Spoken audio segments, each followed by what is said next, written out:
Hello and welcome to Triple S classes. I welcome you all on this platform Triple S. जैसा कि आप लोग जानते हैं पिछले लेक्चर में हमने डिस्कस किया था about ecosystem, what are its different components, जिनमें हमने बायोटिक कंपोनेंट्स देखे, अबायोटिक कंपोनेंट्स देखे। आज के लेक्चर में हम फंक्शंस ऑफ इकोसिस्टम डिस्कस करने वाले हैं। मेनली अगर देखा जाए an ecosystem performs three types of functions. एक एनर्जी फ्लो, दूसरा nutrient cycling, third one is ecological succession और इकोसिस्टम डेवलपमेंट।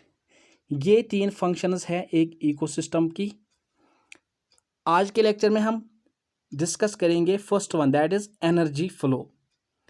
मेनली अगर देखा जाए अक्सर जो इकोसिस्टम्स होते हैं उनमें the sun is ultimate source of energy, यानी कि ultimate source of energy sun है। देखिए अगर हम किसी इकोसिस्टम की बात करें, फॉर एग्जांपल फॉरेस्ट की बात करें, इसमें जो प्लांट्स होते हैं वो डिराइव करते हैं, वो यूटिलाइज करते हैं सन की एनर्जी एंड कन्वर्ट करते हैं इसको केमिकल एनर्जी में। अगर हम एक पॉन्ड इकोसिस्टम लेंगे, पॉन्ड इकोसिस्टम में phytoplanktons they use sun's light, तो देख सकते हैं आप कि sun is ultimate source of energy for the functioning of various ecosystems. उसके बाद अगर हम देखेंगे किसी भी इकोसिस्टम में जो ऑटोट्रॉफस होते हैं, that is green plants containing chlorophyll, जिनमें क्लोरोफिल होता है, and some blue green algae, ये क्या करते हैं, ये अपना फूड खुद ही प्रिपेयर करते हैं by the process of photosynthesis. What they do, they utilize, वो यूज़ करते हैं सन की जो सोलर एनर्जी होती है, सोलर एनर्जी को ये कन्वर्ट करते हैं in chemical energy, and this chemical energy ये स्टोर होता है as food in this plants in the form of starch. Starch में ये चेंज होता है, केमिकल एनर्जी की सूरत में ये सोलर एनर्जी को कन्वर्ट करते हैं दीज ऑटोट्रॉफ्स। एंड जो हीटेरोट्रॉफ्स है ये क्या करते हैं, हीटेरोट्रॉफ्स आपको पता होगा कि ये अपना फूड कहाँ से डिराइव करते हैं, from this autotrophs. And while यही फूड डिराइव करते वक्त and through the process of respiration in animals क्या होता है, some energy gets released.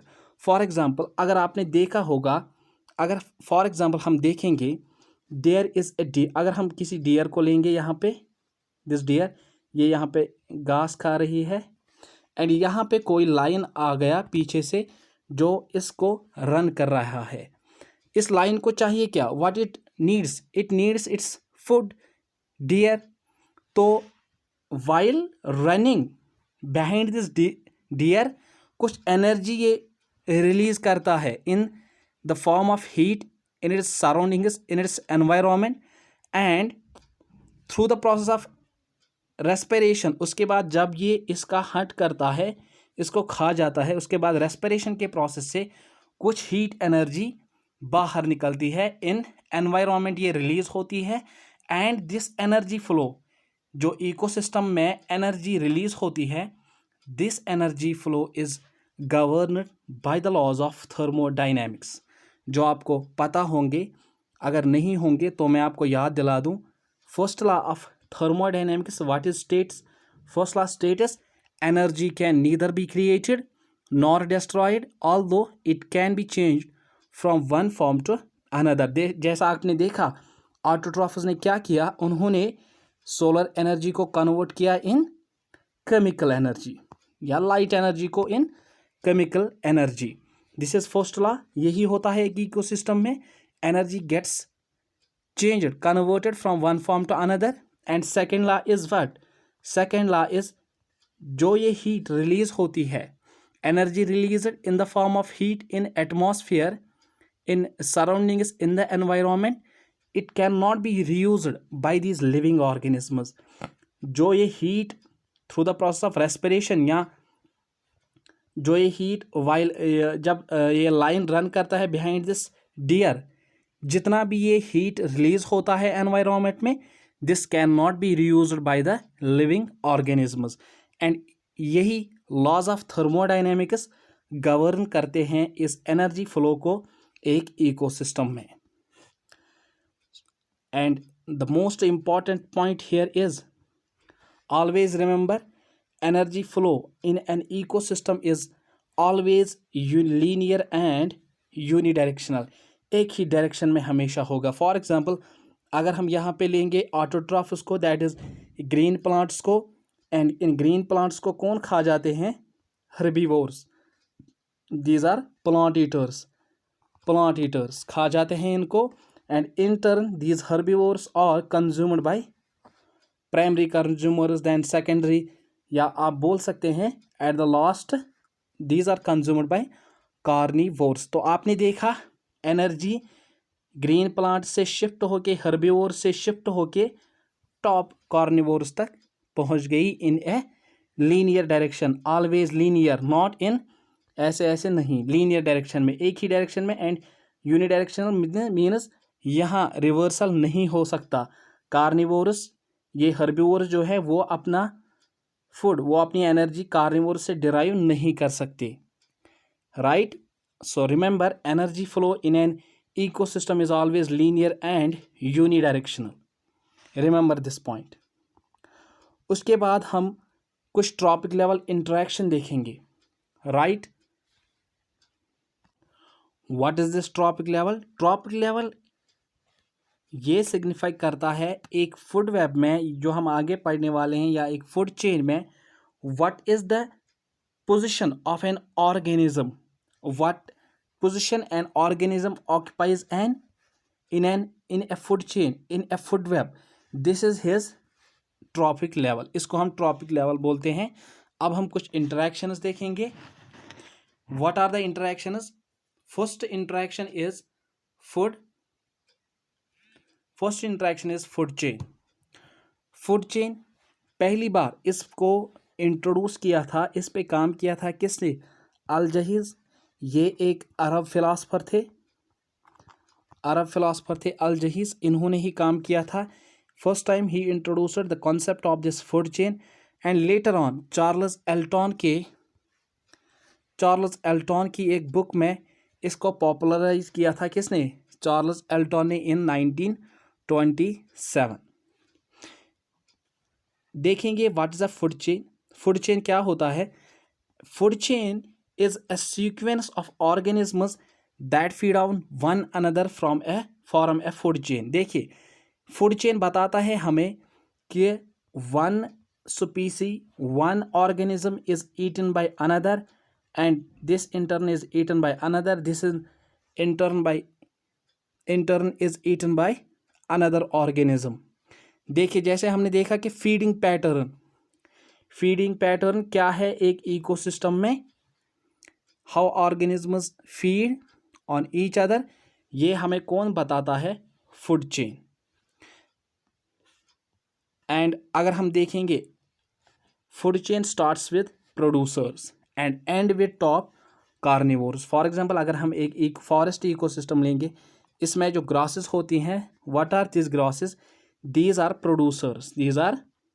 Producers.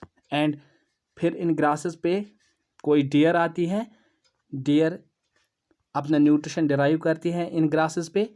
फिर उसको बाद में टॉप कार्निवोर, सपोज यहाँ पे लेंगे लायन को, this deer is eaten by lion. तो अब हमने देखा प्रोड्यूसर से स्टार्ट होता है एंड कार्निवोर्स पे, टॉप कार्निवोर्स पे एंड होता है एक food chain.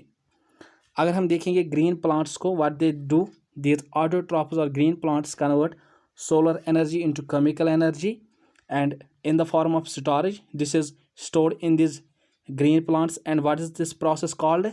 This is called as photosynthesis।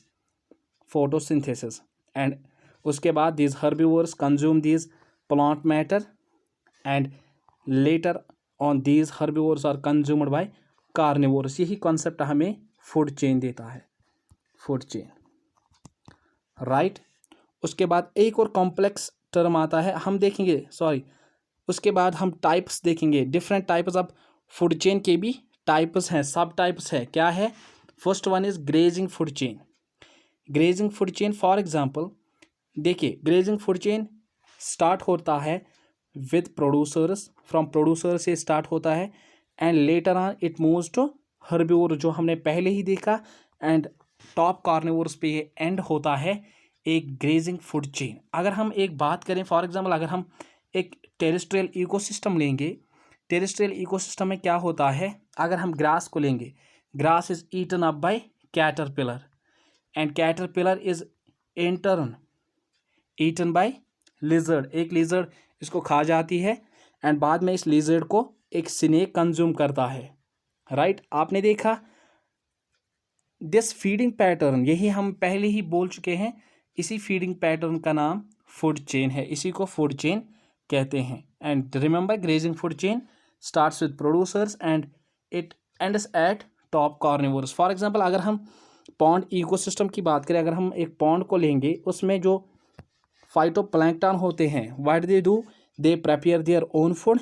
उसके बाद जो ज़ूप्लैंक्टन है वो इनसे अपना न्यूट्रिशन डिराइव करते हैं, बाद में this zooplankton is consumed by fishes and बाद में pelicans derive their food from fishes. हमने देखा एक तो एनर्जी एक तो हमने देखा कि फीडिंग पैटर्न किस टाइप का है, how one organism is being eaten by another and in turn this organism is eaten by another one, इसी का नाम फूड चेन है। Second category of food chain is detritus food chain. देखिए this detritus food chain ये कहाँ से start होता है, as the name indicates it starts from dead organic matter.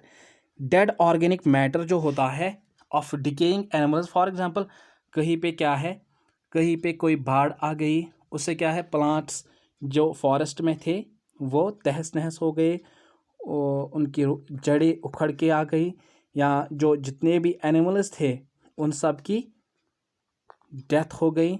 उसके बाद क्या होता है, with time their body gets decompose, वो डिकम्पोज होने लगती हैं, वो सड़ने लगती हैं। जैसे ही वो सड़ जाती है, जैसे ही वो डिके होती है उनकी बॉडीज़, क्या होता है कि छोटे छोटे इंसेक्ट्स होते हैं, इंसेक्ट्स आते हैं जिनको हम डेट्रीवोर्स बोलते हैं, वो क्या करते हैं, वो इन पे बैठ जाते हैं in decaying animal and plant bodies पे एंड अपना न्यूट्रिशन डिराइव करते हैं। तो हमने देखा this detritus food chain, this does not start from detritivores, no it is wrong, it starts from decaying animal and plant body से start होता है। फॉर एग्जांपल अगर हम देखेंगे कहीं पे लिटर जमा है, इसके ऊपर अर्थवर्म आ जाती है, वो अपना न्यूट्रिशन डिराइव करती हैं, बाद में अर्थवर्म जैसे ही ये लिटर ख़त्म होता है तो अर्थवर्म एक्सपोज होती है to the outside environment and कोई चिकन आता है, मुर्गा आता है, वो इस अर्थवर्म को कंज्यूम कर लेता है, बाद में some hawk comes and in turn this chicken is eaten by this hawk. यही कॉन्सेप्ट है डेट्रिटस फूड चेन का। आगे हम जाके देखेंगे एक और कॉम्प्लेक्स टर्म है फूड वेब का। फूड वेब का कंसेप्ट देखेंगे क्या है। Also this is known as resource consumer resource system भी इसको बोलते हैं। किसको?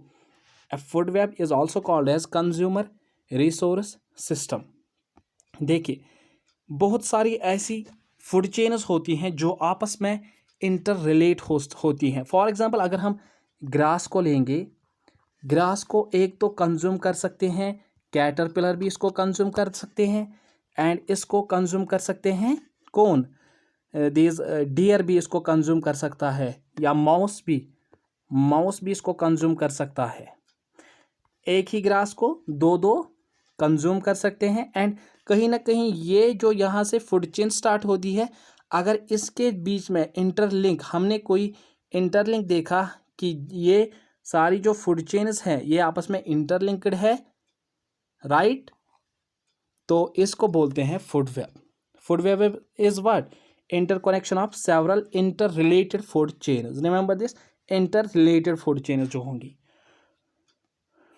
Food web provides more than one alternative for food to most of the organisms and therefore increase their chance of survival। देखिए अगर हम नीचे देखेंगे एग्जाम्पल में, यहाँ पे ग्रास है, this grass may be eaten by mouse and this may be eaten by grasshopper भी इसको खा सकता है एंड एक माउस भी इसको कंज्यूम कर सकता है। एंड अगर हम ग्रास होपर को देखेंगे, इसको लिजर्ड आके कंज्यूम करे एंड माउस को आके कोई स्नेक दबा ले एंड इसको कंज्यूम कर ले।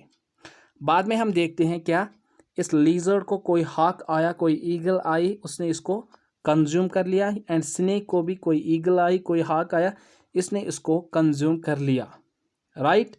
एंड अगर हम देखेंगे एक और ऑप्शन आता है, इस ग्रास को रैबिट भी कंज्यूम कर सकता है एंड रैबिट को हाक कंज्यूम कर सकता है। तो हमने देखा 3 जो डिफरेंट फूड चेन्स बन रही थी, उनमें हमने एक इंटरलिंक देखा, क्या ये स्टार्ट होती थी फ्रॉम ग्रास एंड एंड भी कहाँ पे हुई, हॉक पे।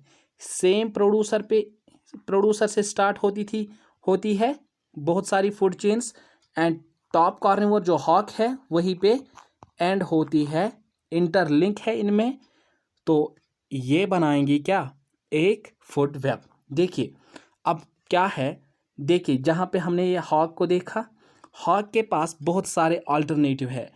ये या तो लिजर्ड को कंज्यूम कर सकता है तो अपना फूड डिराइव कर सकता है, या तो रैबिट को कंज्यूम करके फूड डिराइव करे, या फिर स्नैक को कंज्यूम करके फूड अपना डिराइव कर सकता है, या फिर माउस को ही कंज्यूम करके ये अपना फूड डिराइव कर सकता है। व्हाट इट सिग्निफाइज दैट अगर ये वाली फूड चेन गायब हो जाए अचानक से, या ये वाली फूड चेन गायब हो जाए अचानक से, still there is one option for this hawk कि ये अपना न्यूट्रिशन, ये अपना फूड ऑब्टेन कर सके। तो इससे क्या होता है, इसके चांसेस ऑफ सर्वाइवल इंक्रीज हो जाते हैं, इसके ज़िंदा रहने के चांसेस बहुत ही ज़्यादा बढ़ जाते हैं एक फूड वेब में। This is the importance of food web.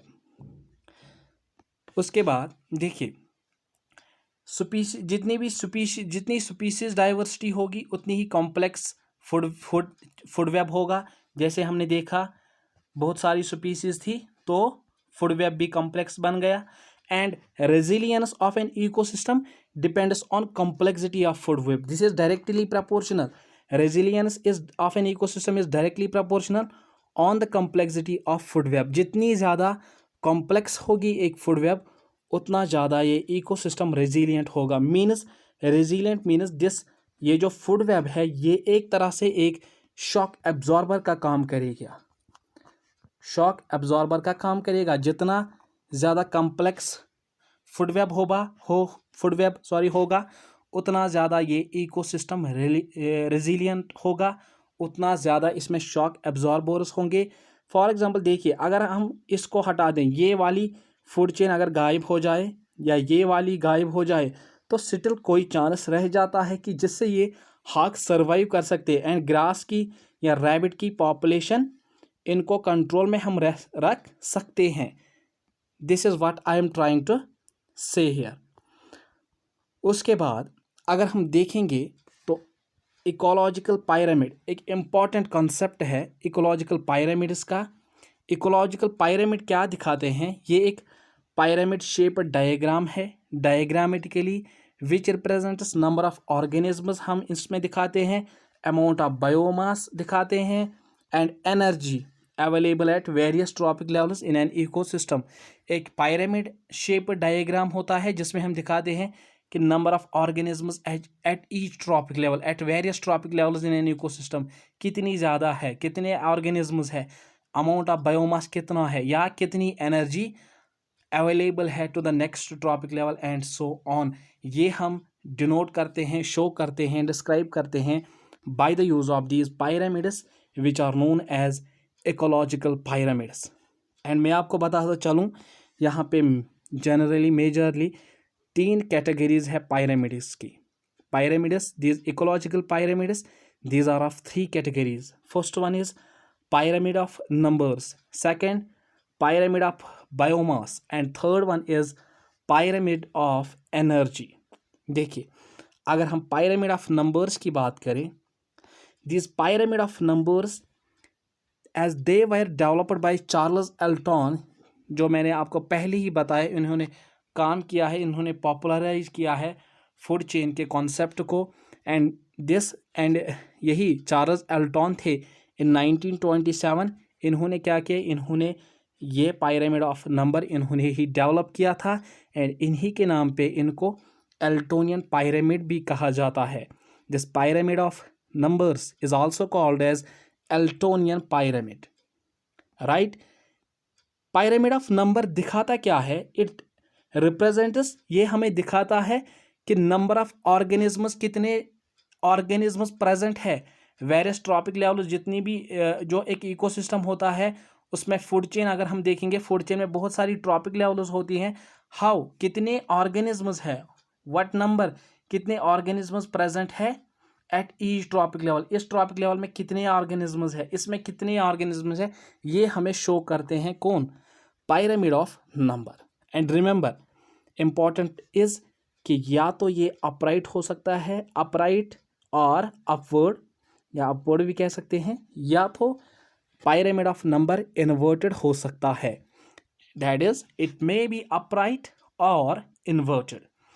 अब देखते हैं हम, जब ये पिरामिड ऑफ नंबर अपराइट होगा या अपवर्ड होगा तो उस टाइम क्या होगा, देखिए उस टाइम क्या होगा, जैसे ही ये अपराइट होगा, अपराइट जैसे ही होगा, जैसे जैसे हम आगे बढ़ते जा रहे हैं तो क्या हो रहा है, जो ये विड्थ है, जो ये लेंथ है, ये कम होती जा रही है, ये कम हो रही है, पहले इतनी थी अब इतनी, अब इतनी, अब इतनी।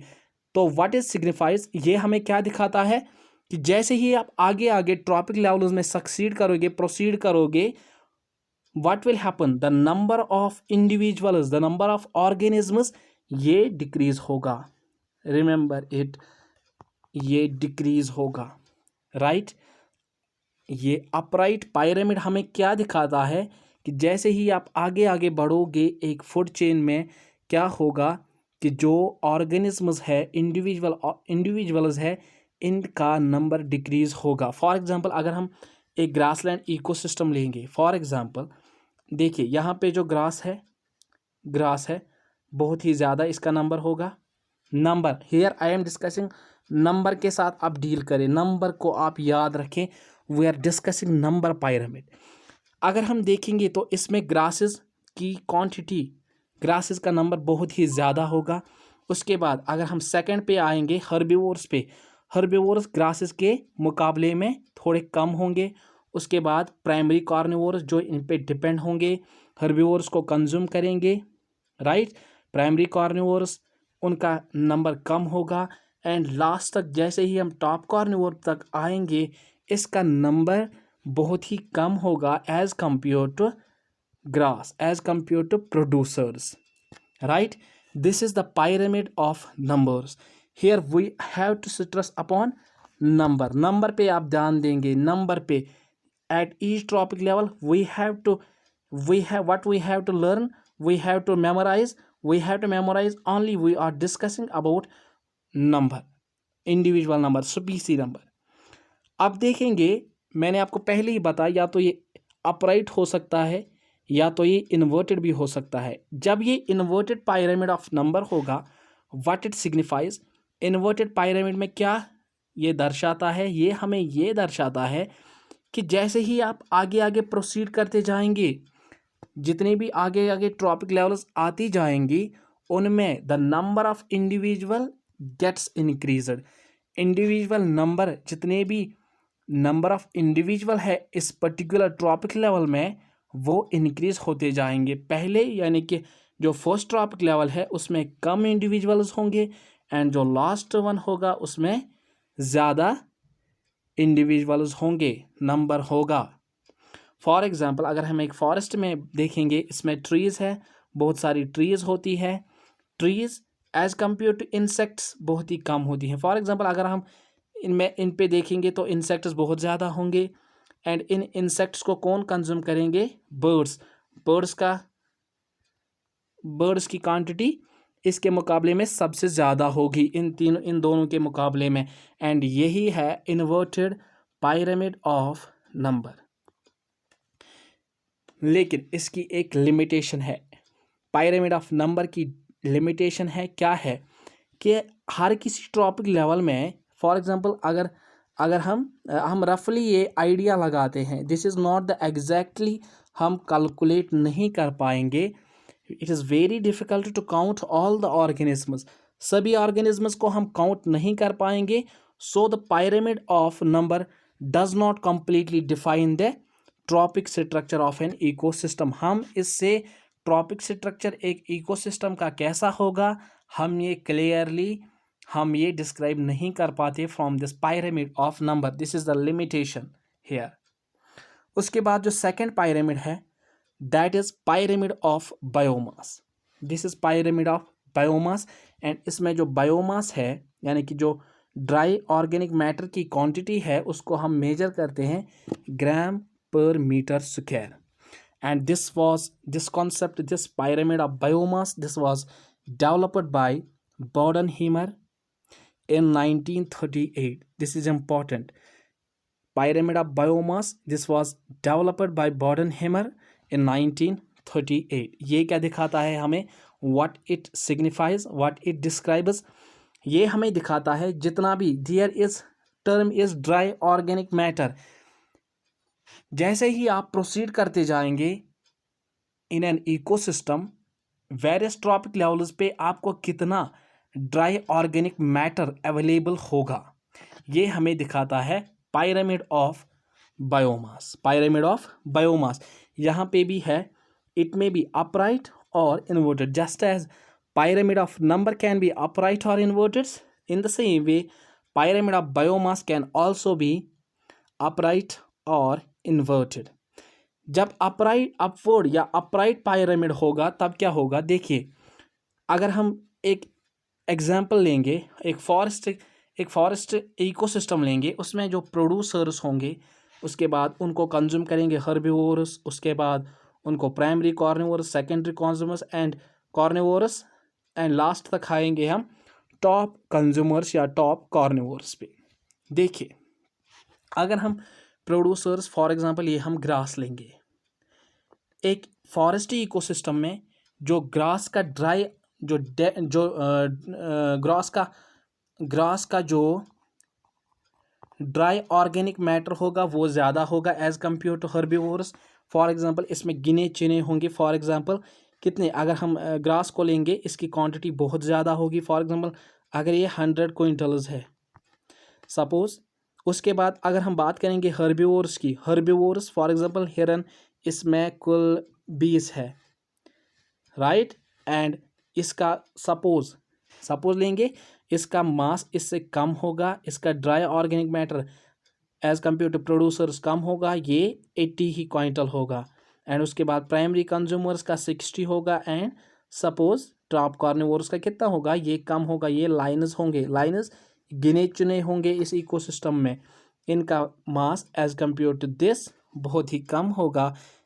यही हमें दर्शाता है upward pyramid, that as you are going to proceed आपका जो ड्राई ऑर्गेनिक मैटर है वो कम होता जाएगा, यानी कि मैक्सिमम होगा बॉटम पे एंड टॉप पे very less amount of biomass आपको मिलेगा। अब देखेंगे कि जब ये इन्वर्टेड पायरामिड होगा, जब ये बायोमास का पायरामिड इन्वर्टेड होगा तब क्या हो सकता है। अगर हम एग्जांपल लेंगे पॉन्ड इकोसिस्टम की, यानी कि जैसे जैसे आप प्रोसीड करते जाएंगे ये जो लेंथ है, लेंथ क्या इंक्रीज हो रही है राइट, लेंथ इंक्रीज हो रही है इनकी, तो मतलब जैसे ही आप आगे प्रोसीड करते जाएंगे the quantity of dry matter, dry organic matter, this will go on increasing, ये इंक्रीज होता जाएगा। फॉर एग्जांपल अगर हम एक पॉन्ड इकोसिस्टम को लेंगे, पॉन्ड इकोसिस्टम में जो टॉप सरफेस पे होते हैं ऐसे ऐसे जो फ्लोटिंग जो होते हैं, फ्लोटिंग सरफेस जो होती है फाइटोप्लैंक्टन की, उनका मास बहुत ही कम होगा, बहुत ही कम होगा। उसके बाद अगर हम जू प्लैंक्टन को लेंगे, इंसेक्ट्स जो होते हैं, छोटे छोटे कीड़े होते हैं, वो ज़्यादा होंगे। उसके बाद अगर हम फिशेस का क्वांटिटी देखेंगे, ड्राई मैटर देखेंगे, वो बहुत ही ज़्यादा होगा। एंड लास्ट तक अगर हम फिशेस के बदले अगर हम यहाँ पे वेल्स को देखेंगे, वेल्स को, एंड ये छोटी छोटी मछलियाँ हैं, वेल्स की जो इनका वेट होता है 20 टन 10 टन ऐसा ऐसा वेट होता है इनका, जैसे ही हम आगे आगे प्रोसीड करते जा रहे हैं तो बायोमास जो ड्राई मैटर है वो आगे आगे इंक्रीज होता जा रहा है at each trophic level. This goes on increasing and that is why this is inverted pyramid here. Right. उसके बाद लास्ट में देखेंगे हम pyramid of energy. This is the last pyramid of energy. This pyramid of energy, this was developed by G. Evelyn Hutchinson, right? Hutchinson, आप जो भी pronounce करें, and Raymond Lindman and Evelyn Hutchinson, ये 2 person थे जिन्होंने इसको develop किया था. एंड ऑलवेज जो भी ये पायरामिड ऑफ एनर्जी है ये हमेशा क्या होगा, अपवर्ड होगा, अपराइट होगा. Not just like pyramid of energy, not just like pyramid of biomass और पायरामिड ऑफ नंबर जो अपवर्ड हो सकते हैं, इन्वर्टेड हो सकते हैं. Pyramid of energy is always upward. Also this is called as pyramid of productivity. Right. देखिए ये क्या बोलता है हमें कि जैसे ही आप आगे प्रोसीड करते जाएंगे, फॉर एग्जांपल ये प्रोड्यूसर है, ग्रास है, इसने कंज्यूम किया सोलर एनर्जी को कंज्यूम करके इसने फूड प्रिपेयर किया. फॉर एग्जांपल ये 1000 कैलोरीज फूड इसने प्रोड्यूस किया. उसके बाद आए कौन, हर्बीवोर्स के पास जब ये प्रोड्यूसर्स आए, इन्होंने प्रोड्यूसर्स को कंज्यूम किया, ग्रासेस को कंज्यूम किया, तो इसके मुकाबले में इनके पास एनर्जी कम होती जाएगी. इनके पास अगर पहले 1000 कैलोरीज थी, इनके पास 900 ही कैलोरीज पहुंच जाएंगी, क्योंकि आपने पहले ही देखा there is loss of energy in the form of heat. जो हमने पहले ही देखा इकोसिस्टम में कैसे एनर्जी लॉस होता है. वैसे ही जैसे हम प्रोसीड करते जाएंगे, टॉप कार्निवोर पे आएंगे तो यहाँ पे आपको for example suppose 400 he calories आपको मिलेंगी टॉप कार्निवोर्स को. एंड इसी के बेस पे जो ये रेमंड लिंडमैन थे, इन्होंने 10% ला दिया. इन्होंने क्या बोला, इन्होंने बोला कि इन्होंने बोला when the energy is transferred from one tropic level to another, only 10% of energy transfers to the next trophic level. इन्होंने बोला फॉर एग्जांपल अगर यहाँ पे 1000 कैलोरीज इन्होंने स्टोर किया था एज फूड, 1000 कैलोरीज ही एनर्जी थी. इन्होंने बोला only 10% of this. What is 10% of 1000? 10% of 1000 is 100. Only 100 calories will get transferred to this level. This is Lindeman law. And जब यहाँ पे 100 पहुँचा, उसके बाद क्या होगा, उसके बाद फिर से 10% ही कहाँ पे, प्राइमरी कंज्यूमर तक पहुँचेगा. That is 10% of 10 is what, 10% of 100 is what, 10 calories ही यहाँ पहुँच जाएंगी. एंड ऐसे ऐसे आप जब आगे प्रोसीड करते जाएंगे तो ये ट्रांसफ़र ऑफ एनर्जी, जो टॉप कार्निवोर होगा उसके पास एनर्जी कम पहुँचेगी as compare to these lower trophic levels में जितने भी ऑर्गेनिज्म है, जितने भी इंडिविजुअल्स है. तो ये कुछ कॉन्सेप्ट्स थे जो हमने आपके साथ डिस्कस किए. होप दैट आज का लेक्चर आपके लिए फ्रूटफुल रहे आपके JKPSI के एग्ज़ाम में. एंड हाँ, रिमेंबर दिस, हमने आपको पहले ही दिन ये एश्योर किया कि आपका सिलेबस, देखिए टाइम खाली कितना है, नियरली अबाउट 42 to 43 डेज़ रह गए हैं आपके एग्ज़ाम को. एंड आज ही हम आपको एश्योर करते हैं कि जो ये एनवायरनमेंट इकोलॉजी का सिलेबस है, जितना भी है सिलेबस, जितना भी, एंड ये भी एश्योर करते हैं कि एक भी चीज़ नहीं रहेगी जो आपके एग्ज़ाम में आ सकेगी. जो यहाँ पे रह सकता है लेक्चर्स में वो हम MCQs के थ्रू आपके साथ डिस्कस करेंगे. एंड कोई भी पॉइंट हम छोड़ने वाले नहीं हैं.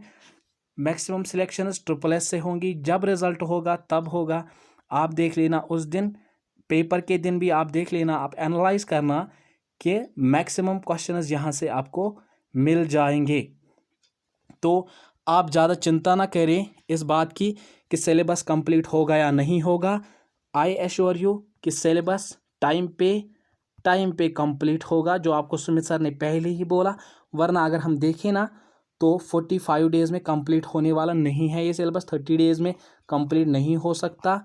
तो हम कोशिश करेंगे ज़्यादा से ज़्यादा इसको 30 डेज़ में ही आपके इस सिलेबस को हम वाइंड अप कर लें। Thanks, have a good day.